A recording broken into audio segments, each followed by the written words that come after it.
आज की वीडियो की शुरुआत एक प्रश्न से करना चाहती हूँ। दोस्तों, क्या हो अगर आप नहाए ही नहीं और सोचे नहाना क्यों है, बस मेकअप कर लो, परफ्यूम लगा लो and you are good to go anywhere. क्या मेकअप वो आपकी स्किन के ऊपर आ रही मैल को क्लीन कर देगा, या परफ्यूम आपसे आने वाली बदबू को फिनिश कर देगा? Answer is no. और कुछ इसी तरह का हम अपनी लाइफ में खुद के साथ करते आ रहे हैं। हम लॉ ऑफ अट्रैक्शन के नाम पर टेक्निक्स पे टेक्निक्स अप्लाई करते जा रहे हैं। We want to attract everything in our life, but here हम फोकस नहीं करते किस चीज़ पर? खुद को क्लीन करने पर। अब मैं यहाँ किस तरह की क्लीनिंग की बात कर रही हूँ? Internal cleaning. बहुत सी ऐसी पास्ट मेमोरीज, नेगेटिव एनर्जी हम लोगों ने अपने अंदर स्टोर करके रखी है। जाने अनजाने में हम लोग उस चीज़ से भरे हुए हैं, लेकिन हम उसे रिलीज करने की जगह, खुद को क्लीन करने की जगह सारा फोकस सिर्फ अट्रैक्ट करने में लगा देते हैं। इस बारे में कोई बात ही नहीं करना चाहता, सिर्फ टेक्निक्स अप्लाई करना चाहते हैं और अट्रैक्ट करना चाहते हैं। दोस्तों, जिस तरीके से ना नहाने पर वो गंदगी की लेयर्स आपके ऊपर इतनी ज़्यादा स्ट्रांगली जम जाएंगी कि जब आप उसे फाइनली निकालने का, खुद को क्लीन करने का सोचेंगे तो बहुत मेहनत लगेगी। ठीक उसी तरीके से अगर आप अपने अंदर छुपी हुई नेगेटिविटी को, पुरानी मेमोरीज को रिलीज़ नहीं करेंगे तो नए चीज़ों को अट्रैक्ट करने के लिए स्पेस बचेगा ही नहीं। Yes, manifestation is not only about attracting, but it is also about releasing the old. ये दोनों संतुलन में होंगे तभी आप अपना डिजायर्ड गोल, डिजायर्ड लाइफ को मैनिफेस्ट कर पाएंगे।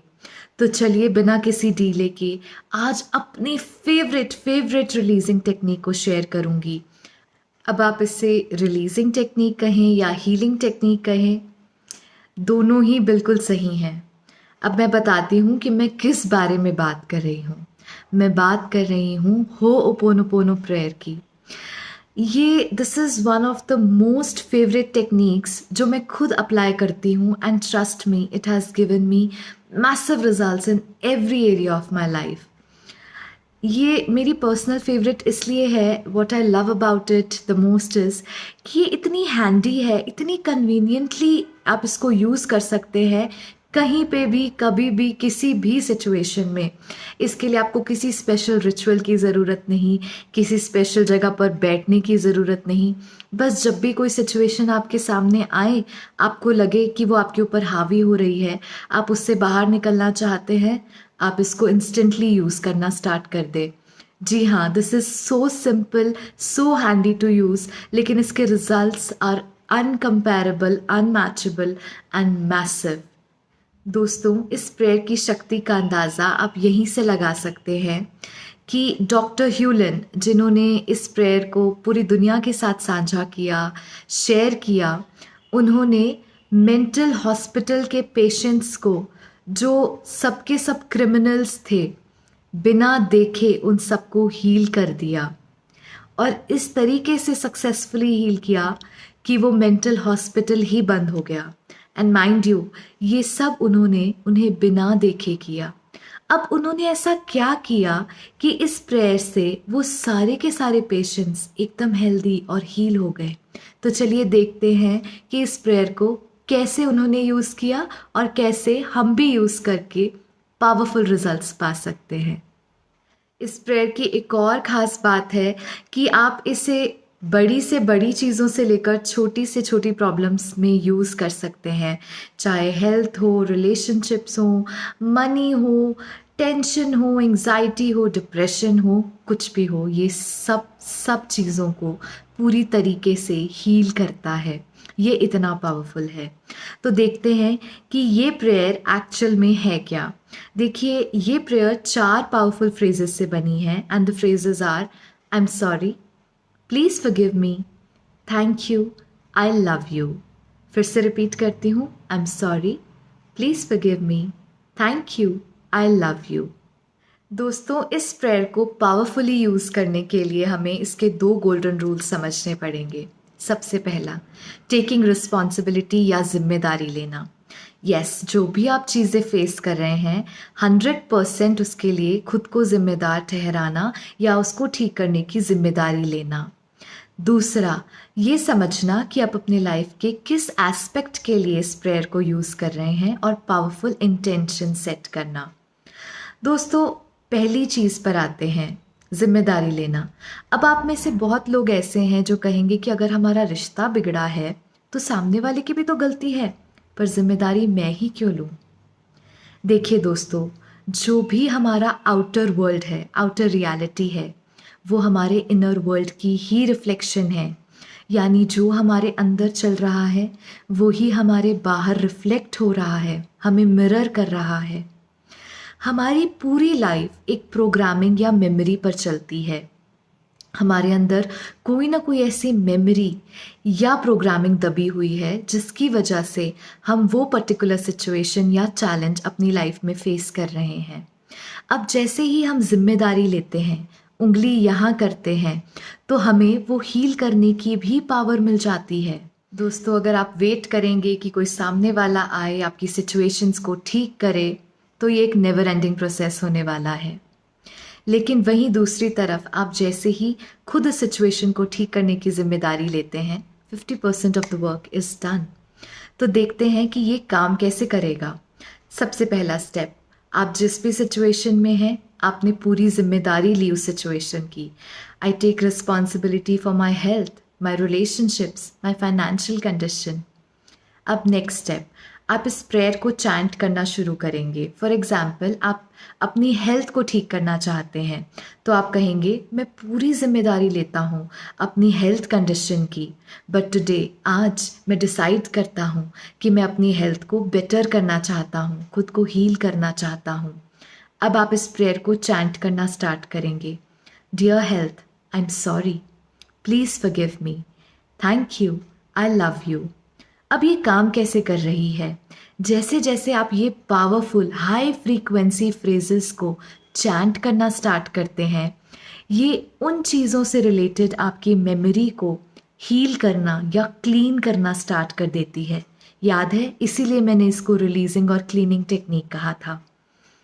दोस्तों, ये तो एक एस्पेक्ट था कि आपने इसे चैंट किया और आपके अंदर की वो मेमोरी, वो नेगेटिविटी क्लीन होना शुरू हो गई।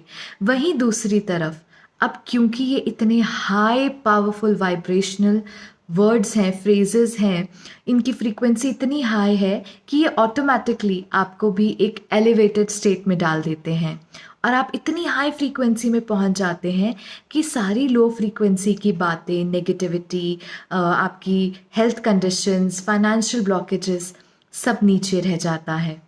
अब आप क्लीन भी कर रहे हैं खुद को और हील भी हो रहे हैं। चलिए अब एक छोटा सा एग्जाम्पल और लेते हैं और पूरे प्रोसेस को रिवाइज करते हैं और प्रैक्टिकली इसको यूज़ करके देखते हैं। सपोज़ आप अपनी लाइफ में मनी प्रॉब्लम्स फेस कर रहे हैं, तो उसके लिए होपोनोपोनो कैसे यूज़ करेंगे? सबसे पहले आप जिम्मेदारी लेंगे। I take complete responsibility of my financial condition.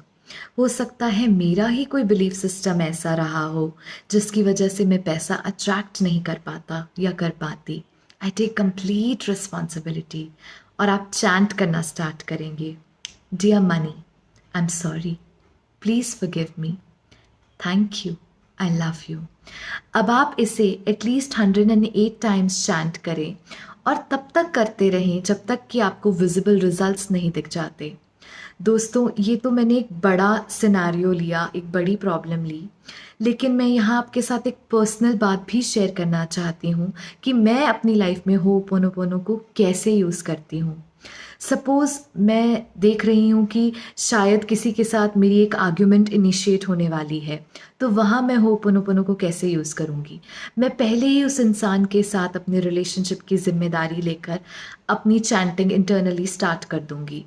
दूसरी तरफ, अगर सपोज़ मुझे हेडेक हो रहा है या कोई भी बॉडी पार्ट मेरा अच्छे से फंक्शन नहीं कर रहा, पेन में है, वहाँ भी मैं जिम्मेदारी लेकर इंटरनली चैंटिंग स्टार्ट।